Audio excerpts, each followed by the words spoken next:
All right, boys. You know what time it is, baby. Buckle up. All right, we've got the whole housing market. It's classic. It's great. Everybody's perfect. It's all peaches and cream and you know, roses are red, violets are blue. I can't afford a home. How about you? Okay, if you're new here, welcome. Get on in. And let's have some fun with this. There's some wild predictions in here, but for the most part, I think people know what's up. Except for Whoopi Goldberg. This is rich.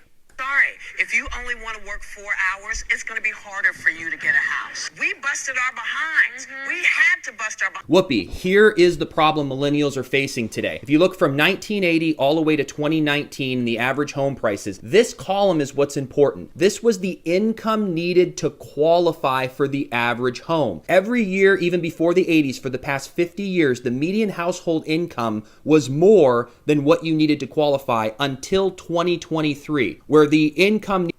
Wait, hold on real quick. Look at the spike real fast. Hold on. So just from 2019 to 2023, it's not double, but that's like a 40%, right?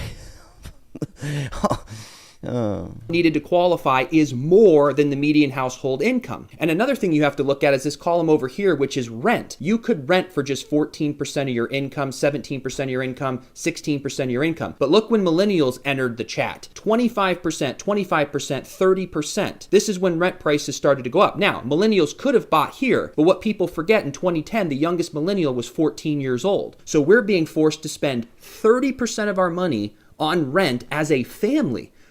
I feel like it's more than that. Most people renting are probably single because they haven't built a family yet, and they're spending 40% of their income on rent. So it gets even better. And if you're new here, I like to read your guys' comments throughout the video. Keep it fun, keep it light, keep it fresh, keep it funky. This dude, Christian Martin, goes, the crazy part is $100K a year is starting to become a common salary. I don't know about a common salary, but a needed salary, I think, is what he means to say. Most people are spending close to 60% of their income on rent. Yeah, that's what I was feeling more like 50%. Because this is great. Them motherfuckers can't understand why we can't afford to buy homes. These are 2 shotgun houses. They're shotgun houses. How much you think these cost? And the price is starting at $640,000. Oh shit. God, that's great. No, I love it. God bless America. His name was my name too. What the fuck is man. That? Where's that? Oh, it said Houston. That was in Texas. $640,000 for a place that it kind of looked like a mobile home, to be honest with you. The way it was laid out, I know it's not, but this one right here, this is great. This is like 2008 all over again. This is spectacular. Made my day. Everyone who buys a house between basically December 1st and February 28th, you're going to look at those people the same way you looked at people who bought houses at the beginning of COVID. You're going to look back and be like, damn it. Why wasn't I that smart? Why was I so scared? What was I thinking again? You're going to look back with tons of regret, because I believe anybody who buys a house right now is going to get the best deal you're going to see in years. What? There's no competition.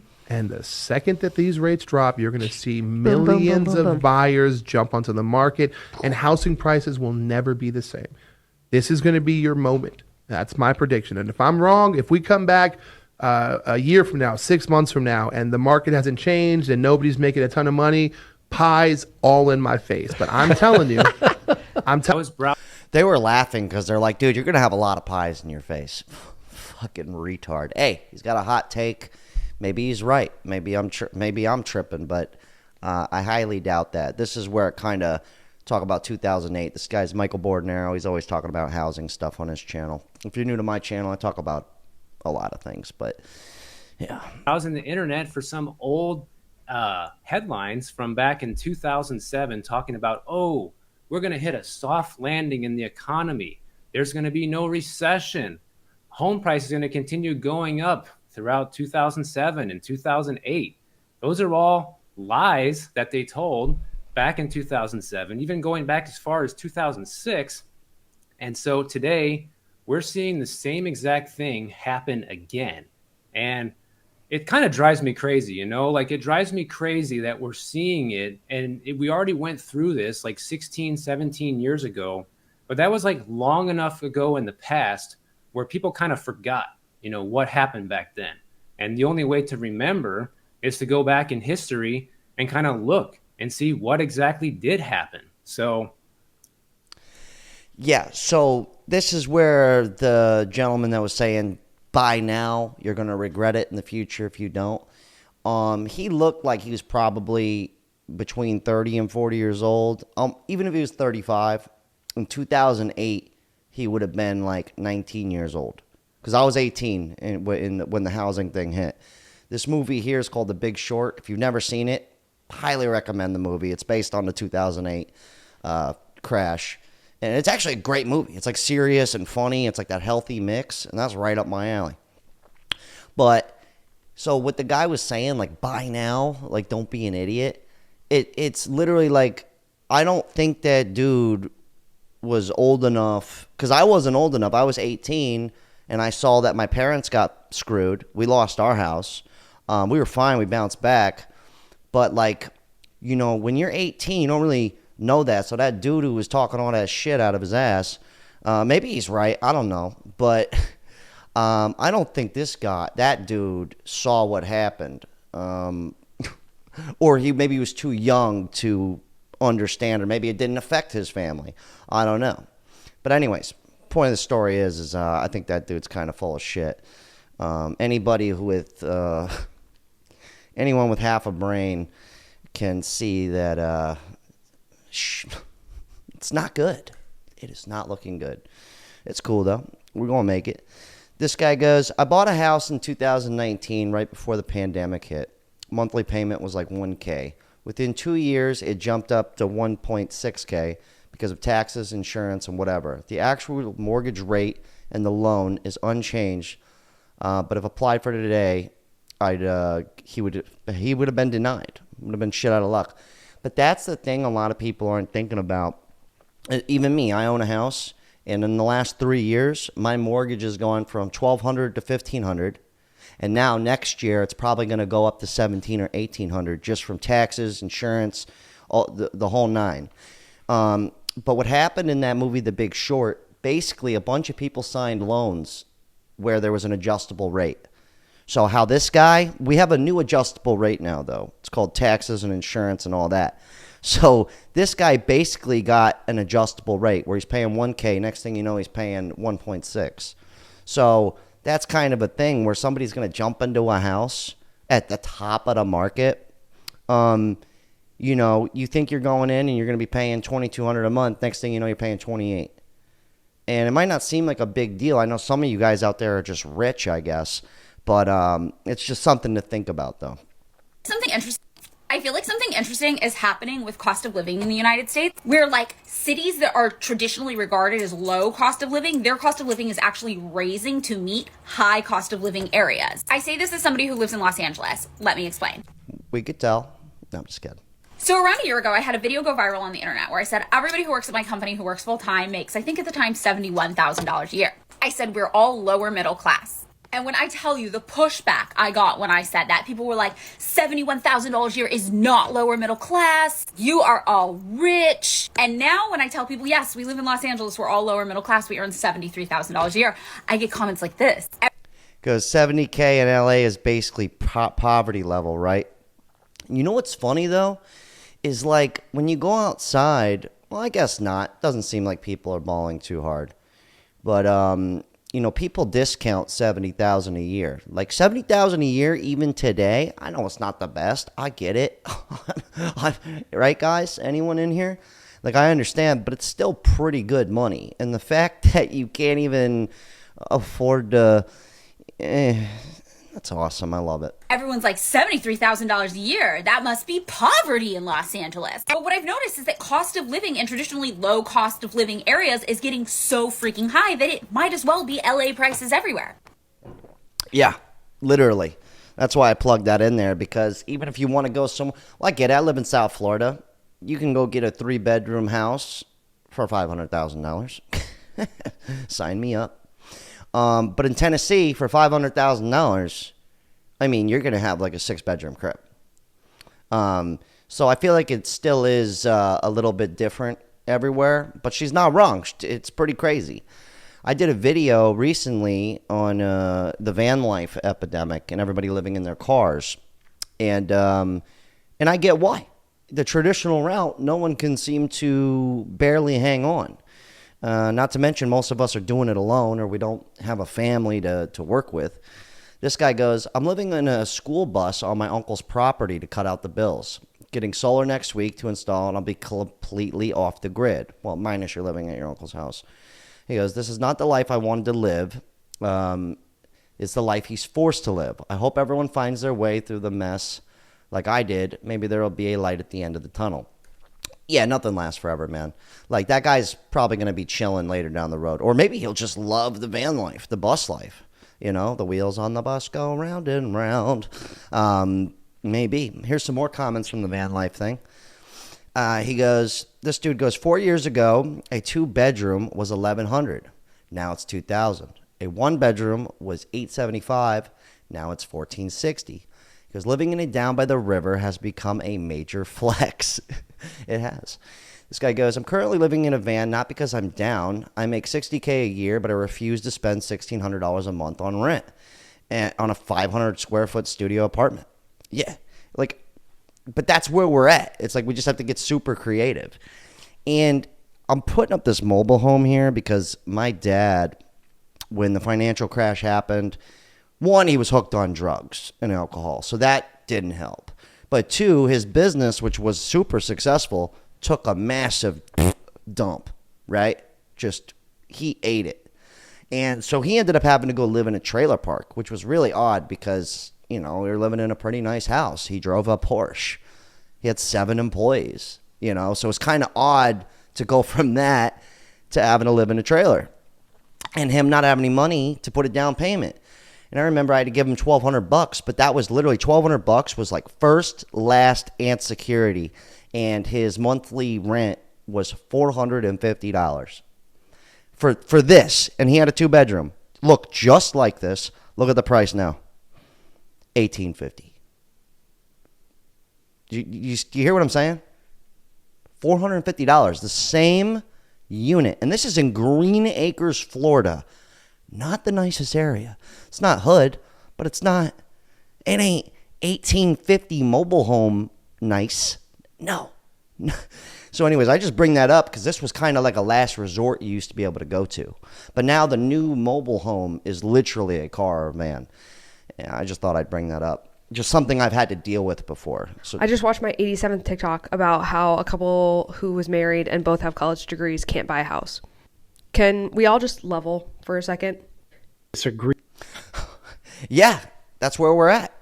I've been in the restaurant business a long time. This is my main shtick now, thanks to you guys. If you're new here, consider subscribing. But this is where I get the bulk of my income. And I still work part-time at a restaurant. But every restaurant I've ever worked at had one thing in common. It had a bunch of people with college degrees who could make more bartending or waiting tables. It's beautiful. This guy goes, reasons why you should buy a house in 2023. Well, let's hear what this guy's got to say. No, right now is a terrible time to buy a house. The interest rate is way too high. While I don't disagree with you, I'm going to give you some reasons why it is a good time to buy a house right now in 2023. First of all, everyone is waiting for rates to come down. Yeah. The days of 2 to 3% interest rates are over. It's never going to happen again. When they come down to the 5s and the 6s, that's when all the buyers are going to come out and flood the market. And what's going to happen is prices are going to go way up. Right now, because interest rates are high, people are waiting it out. People still need to sell their homes because they have to move. Prices are coming down. I'm seeing it all over in all different markets where prices are coming down because the buyers are simply not there. As a result of that, it's a great time to purchase a home. because you can only negotiate the price one time. You can always refinance later when rates come down to 5 or 6%. Again, they're never going to 2 to 3%. That's not happening. So I actually think it's a good time to buy a house. You just have to look for good deals, and they are out there. Okay, one, he says like something can never happen. It's like, I'm not that old, so please tell me if you're an older person. I believe the interest rates used to be like 15% back in the 80s or 70s or some shit like that. I could be wrong. So they came down. So the way he says like this will never happen, it's like a classic fear tactic. Buy now. It's like, so anyways, I think he's bugging out on that. And another thing too, you can't refinance. If you buy a house for $400,000 and you didn't put that much down, and then the house drops to $300,000 in value, you can't refinance that. Good luck. Yeah, in fantasy land, yeah, it's so that guy's kind of bugging out. And I'm no real estate agent, but I've done enough homework and talk to enough people, and I even own a house. Yeah, so a lot of this is exactly what happened in 2008. Guys like this with the exact kind of hat, the same face, the glasses down to the T, dressed just like this guy. 2008, same shit, man. No, right now.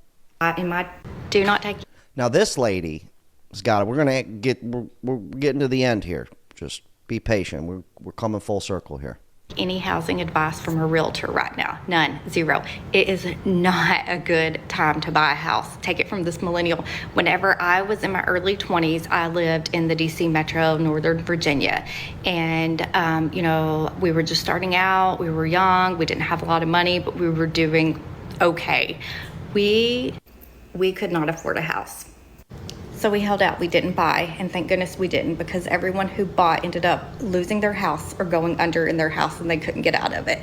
And so that is when the market changed, and then we were able to come in, and a house that originally was selling for almost $400,000, we were able to get for $234,000. And I'm just seeing the exact same thing that happened in those early years. So in my early 20s, when I started looking at a house, it was like 2006 era, right before everything crashed. And it is just the same. Yeah, I put that in there just to show you that like I wasn't buying houses in 2008. I was 18 years old. I was happy to have $2,000 to my name.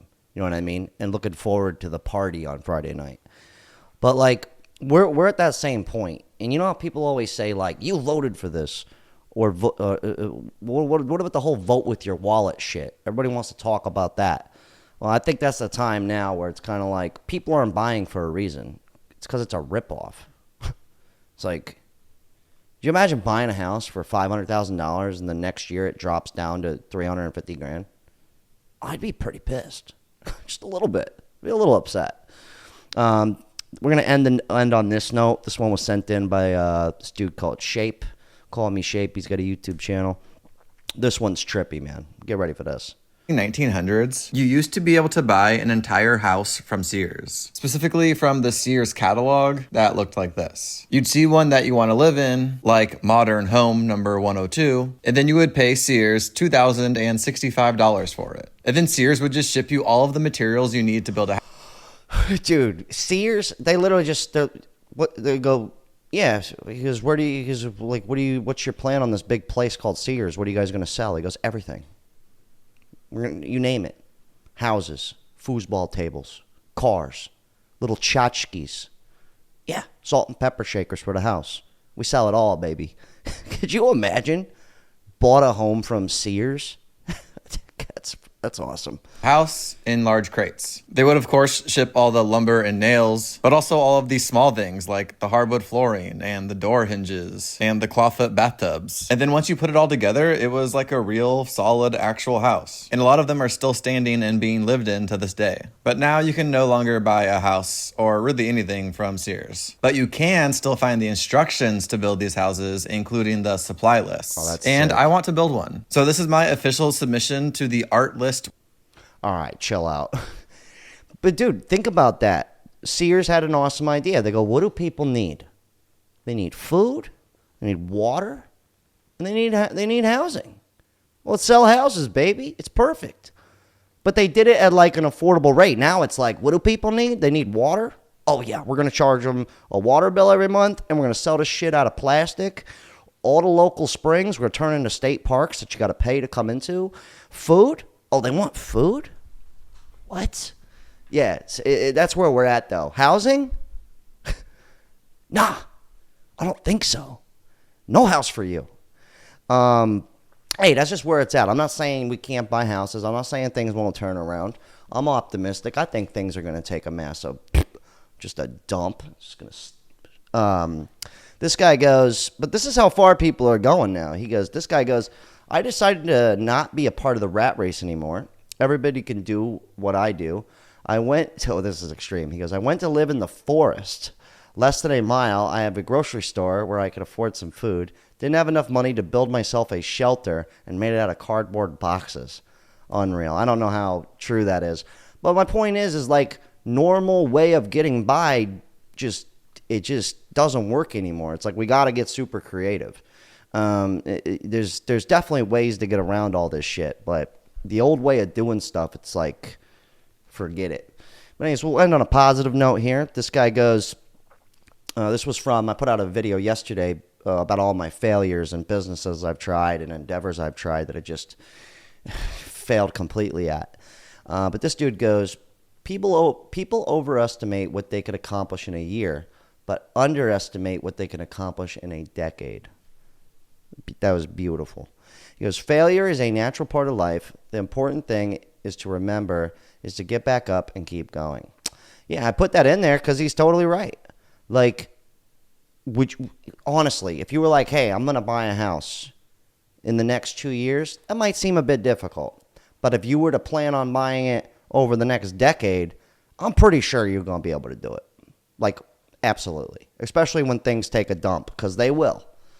When people say things can never happen, I'm like, dude, did you forget what happened in 2020? They locked me in my house. We were all on house arrest. It was beautiful. I had a great time playing spades and shit. Anyways, shout out to all my Patreon members. Love you guys. You guys leave your thoughts. If you've been fucked over on a house or your experiences back in 2008. Because from what I'm seeing, it looks like it's the same thing over and over again. It's just round two. It's like, let's just crank up the party this time. Anyways, good talk. God, I'm so grateful to have him. So unreal.